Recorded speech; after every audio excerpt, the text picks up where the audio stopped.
बिस्मिल्लाहिर्रहमानिर्रहीम। अस्सलाम वालेकुम। सियासत नहीं रियासत बयानिया है मेरा। सबसे पहले पाकिस्तान पाकिस्तान को इज़्ज़त दो।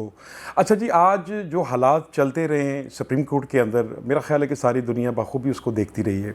हालात दर हकीकत कुछ यूँ हैं कि जब ये सारा पंजाब के अंदर इलेक्शंस की ये जो सारा सिलसिला चल रहा था, जबकि पार्लिमानी कमेटी की तरफ से उनका इत्तेहाद और उनकी वोटिंग जब कंप्लीट होगी, सब कुछ कंप्लीट होगा, तो मेरा नहीं ख्याल कि दोबारा वहाँ पर अचानक से एक चोर दरवाजे से ख़त आए और डिप्टी स्पीकर मज़ारी साहब उसको निकालें, और उस वक़्त निकालें कि जब सब कुछ ख़त्म हो चुका है और अचानक, यानी कि खैर वो तो बच्चा भी देखेगा तो उसको नज़र आएगा कि जो हालात वहाँ दिखाए गए वो मैंने नहीं ख्याल कि किसी बच्चे को भी वो चीज़ हज़म होने वाली हो। अच्छा, मैं यहाँ पे एक चीज़ ब्रेक करता चलूँ। इस वक्त पीटीआई के अंदर एक फॉरवर्ड ब्लॉक बनाया जा रहा है, और पीटीआई के अंदर ये जो फॉरवर्ड ब्लॉक बनने जा रहा है, ये मैं खबर ब्रेक कर रहा हूँ, ये कोई फॉरवर्ड ब्लॉक आम फॉरवर्ड ब्लॉक नहीं है कि जी कोई आज़ाद उम्मीदवार नहीं है। ये प्रॉपरली जो 3-4 मेन पीटीआई के साथ सर्च इंजन के तौर पे सियासी सर्च इंजन चल रहे हैं, वो इसको फॉरवर्ड ब्लॉक की तरफ लेके जाएंगे। ये एक, इसको कह लें सियासी चाल कह लें या सियासी साजिश कह लें। सेकेंडली, जहाँ तक बात आ गई चौधरी बरादरान की, तो बड़े अरसे से चौधरी बरादरान की जो सियासत थी वो ज़ाहिर है फ्रीज़ हुई थी। अब हुआ क्या है कि जी जो बज़ाहिर एक मीडिया रिपोर्ट के मुताबिक कि चौधरी शुजात साहब जो हैं वो और परवेज़ इलाही साहब मिले हुए हैं। अगर देखा जाए तो परवेज़ इलाही साहब भी कौन हैं और अंपायर को किस तरह फॉलो करते हैं। चौधरी शुजात साहब और जरदारी साहब का और ये मियाँ शहबाज शरीफ के बैठने से ये अचानक जो है ये तब्दीली नहीं आई। अब खैर तब्दीली पे यहीं पे मुझे बात याद आएगी कि अब बात की जा रही है अपोजिशन की तरफ से आज प्राइम मिनिस्टर हाउस को गुंडाना अंदाज के अंदर, जो आज वहाँ से बैठ के सुप्रीम कोर्ट ऑफ पाकिस्तान के चीफ जस्टिस और 3 रुकनी बेंच को जो धमकियाँ दी गई, ये गैर अखलाकी गैर कानूनी है। इसके ऊपर भी सुप्रीम कोर्ट को नोटिस लेना चाहिए। तो बात हो रही थी 3 रुकनी बेंच के ऊपर तनकीद की, तो वहाँ पे भी 3 रुकनी सियासी शख्सियात ने जो है तख्त पंजाब की तकदीर बदल डाली, एक ख़त की तरह एक ख़त सामने रख के।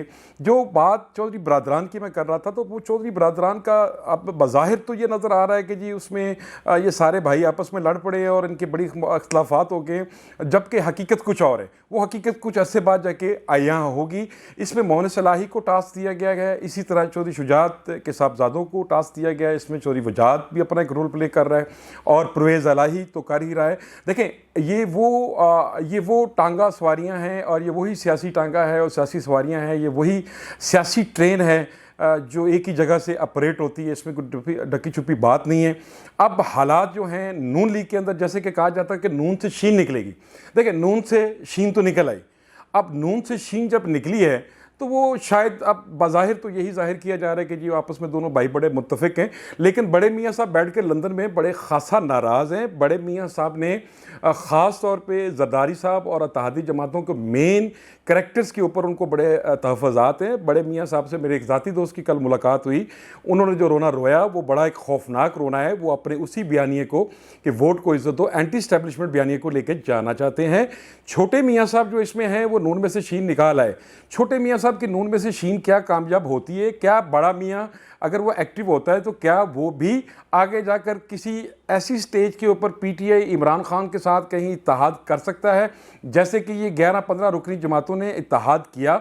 रहेगी बात सुप्रीम कोर्ट की। सुप्रीम कोर्ट में आज जिस किस्म के दलाइल देते हुए वकला ने, ख़ास तौर पे उन वकला ने जो कि मुखालिफ पार्टियों के थे, जिस तरह गुंडागर्दी की, तो मेरा ख्याल है कि यह ऐन को गैन करने के मुतरादिफ है। और हालात जहाँ तक जा रहे हैं, एस्टैब्लिशमेंट के बाद सुप्रीम कोर्ट को अपनी इज़्ज़त बचाना मुश्किल है। अब अगर यही बेंच डिसीजन देता है तो क्या उस पर जो पहले से ही जमातें तहफ़्फ़ुज़ात का इज़हार कर चुकी हैं, बाजू कस के एक दूसरे को धमकियां दे चुके हैं, क्या वो फ़ैसला कितना आइनी होगा, क्या उस फैसले पे इम्प्लीमेंट होगा या नहीं होगा?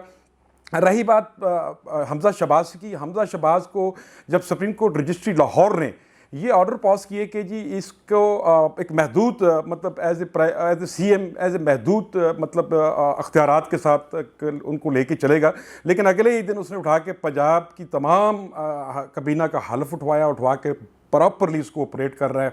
ऐसे लगता है कि जैसे अंपायर कंफ्यूज है। ऐसे लगता है कि जैसे इस्टेब्लिशमेंट कंफ्यूज है, दोनों तरफ खेल रही है, उनको कोई असल सिमत नहीं मिल रही कि किस तरफ जाना चाहिए। इमरान खान साहब जो हैं वो बहुत जज्बाती हो जाते हैं, उस पर भी ट्रस्ट नहीं किया जा रहा।